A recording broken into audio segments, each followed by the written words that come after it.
Yo, this is the Scarcity Studios YouTube channel. Please don't forget to like, comment, share and subscribe. And our sponsors at Alpha Claims and Hire Birmingham, the leading and best accident management company. Get a replacement car anywhere in 1 hour. That'll get us back to the world that we had before coronavirus is the vaccine and getting that out to all 7 billion people.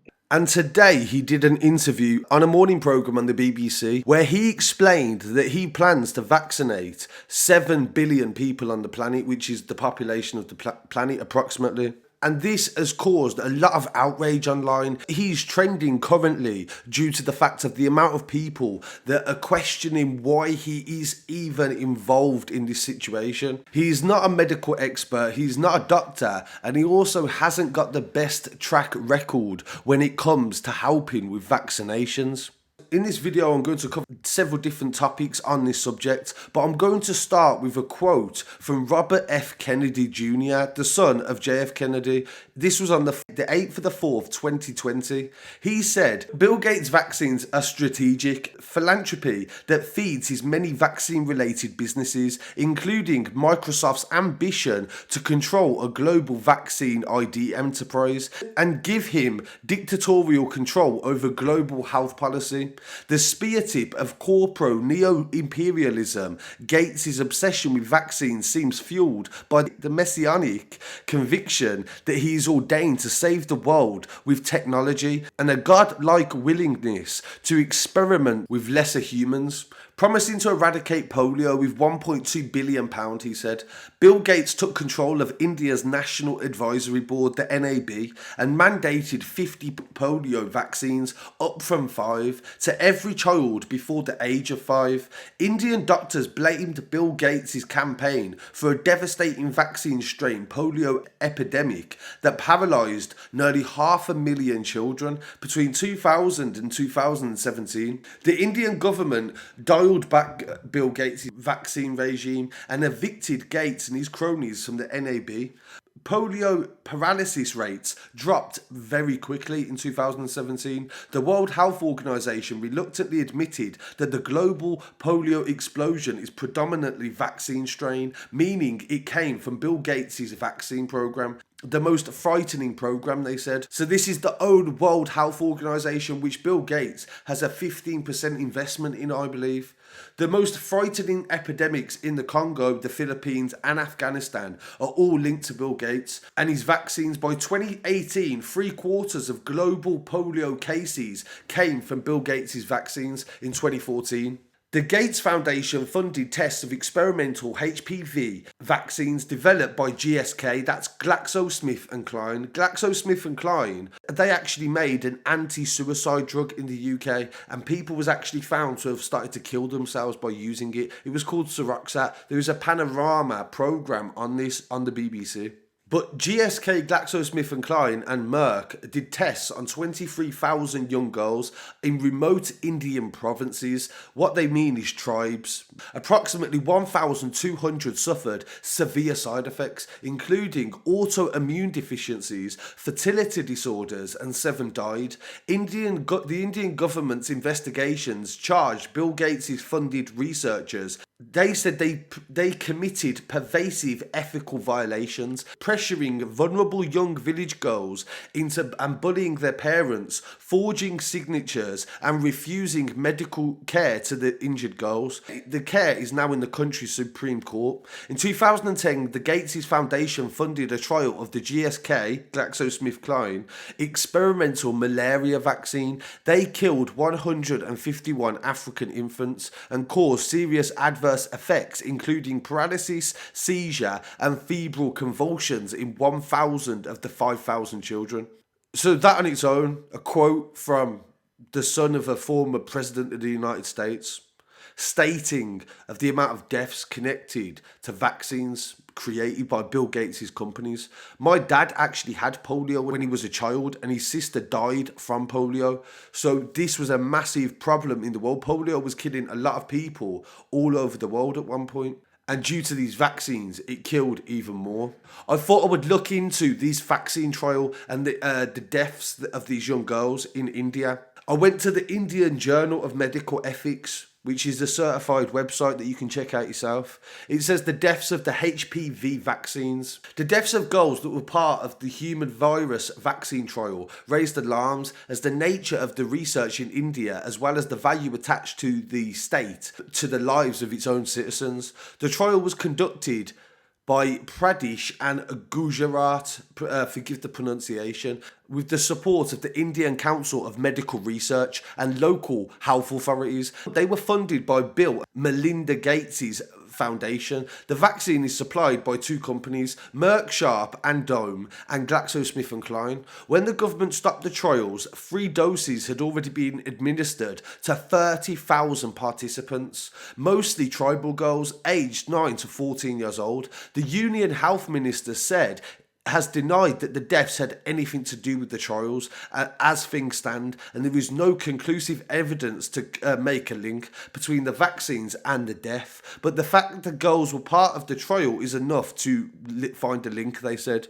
A committee has been constituted by the Union government to investigate the deaths. Further action would depend on the report of the committee. They found out that the girls were recruited from poor areas, they were malnourished, and to worsen the situation, the consent forms for the trial were in English when none of the children or their parents spoke it. The Supreme Court ruled that narco-analysis, brain mapping, and polygraph tests are illegal unless conducted with explicit consent of the person with whom the tests are administered. These tests have been blamed for regularly being conducted in India among many people whom the narco-analysis test has been used. So there was a lot of doubt over these vaccines, and there was a lot of evidence to support it. During the research for this, I came about something that's been shared saying that Bill Gates did not vaccinate his children. During a fact check of this using the Snopes.com website, he said there was a dubious website called Your Newswire, which is now called News Punch, and they published an article saying that Bill Gates admits vaccines are the best way to depopulate the community, the world. This is to support the claim. In 2011, this clip was taken. It was an interview with CNN's Sanjay Gupta about his foundation's vaccine efforts. Sanjay said $10 billion has been spent in 10 years to make the year of the vaccine. What does that mean? He says. Bill Gates says, over this decade, we believe unbelievable progress can be made in both inventing new vaccines and making sure they get out to all the children who need them. We only need 6 or 7 more. Then we would have the tools to reduce childhood death, reduce population growth, and everything, he said, the stability of the environment. It then goes on to say in this article that the next 2 excerpts from this interview were from a TED presentation in 2010, where Bill Gates says he addresses the issue of reducing carbon emissions. In the first clip, you hear him explaining that he considers vaccines to be desirable to that end, and you will casually hear him say healthcare and reproductive services to accomplish the same goal. The damning moment, according to the Newswire, is the following statement. First, he said, we've got population. The world has 6.8 billion. That's heading to 9 billion. Now, if we do a really great job on the vaccines, healthcare, reproductive services, we could lower that by 10 to 15%. The suggestion hinted was that Gates knows vaccines are dangerous and he's using the information to kill children in the developing world to stem population growth. But in reality, they said that Bill Gates' statement regarding vaccines was discussed in 2011's Forbes magazine interview, profiling Bill and Melinda Gates' foundation. Reducing population growth has been integral to the start of their mission, they said. Improving people's health and the extreme poverty. In 1997, him and Melinda ventured into public health. They focused on birth control, funding the Johns Hopkins effort to use computers to help women in developing countries from reducing the birth rates. He discussed in this piece that Bill Gates says that the best approach is to achieve the goal of slower population, instead realising counterintuitively a reduction of childhood mortality was the best way to do it. He said that in society, when the mortality rate falls below 10 deaths in every 1,000 in the birth rate, the population growth stabilises. It goes against common sense, he says. So he's based this on the fact that poor people will have more children because they don't expect their children to survive, all of them to survive childhood.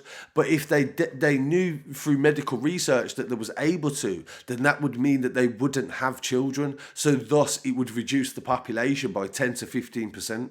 This is a massive part of why people say that Bill Gates is a part of depopulation, because he's actively explaining it in interviews that he wants to reduce the population of the world. And then today he's explained that he wants to vaccinate the whole world now, even though the former president of the United States, his son, has actually stated that there's evidence to suggest that there has been a lot of deaths connected to it. And what he also mentioned in that tweet was about ID 2020. You may think it sounds ridiculous. I've heard people say that they're not going to put chips inside people. There's no reason for that. But if you go to the South China Morning Post newspaper, it has a feature on a news article from Sweden. Sweden already started it. In 2015, Sweden was the first country to start to use microchips. It is the size of a grain of rice, and it is key to many aspects in life, they say.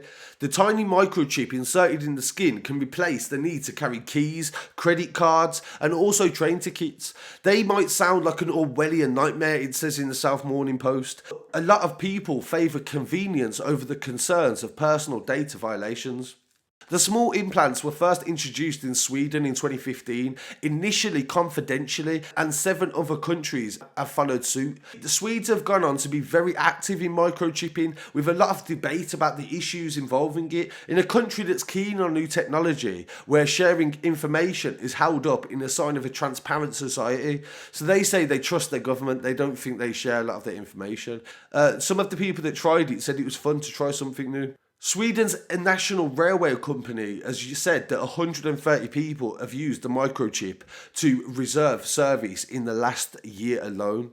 Citizens have long accepted the sharing of personal details in Sweden, and this may be why they've used this country as a way to trial it, because they're very accepting of new technologies. And people can find out each other's salaries through a quick phone call to the tax authority. It uses NFC technology, so that's similar, I think, to what's in phones as well. So you can hold train tickets, entry pass codes, and enter codes into vending machines to be able to pay for stuff. But of course, it also means that a government could track you quite easily. There is going to be very easy capabilities of putting GPRS in that, if there isn't already. So when people are talking about conspiracy theories, don't look at the facts, look at the evidence, look at what's actually happening. When people are talking about Bill Gates wants to put chips in people, he does. He's actively spoken about this. So there is, of course, some extreme theories on what people think is happening right now. But at the same time, there is also genuine fear for people with a lot of money taking advantage of the rest of the world. So I really want to hear what people have to say on this Bill Gates interview on BBC, and also the fact that he's trending with, and the majority of people that are tweeting do not want him involved in this situation, and also wonder how he benefits him. And with his proven track record with vaccines not looking too good, what precautions are being taken to ensure that he isn't taking advantage of this. So I really appreciate you joining me. Please don't forget to like, comment, share and subscribe, and I'll be back again very soon. Peace.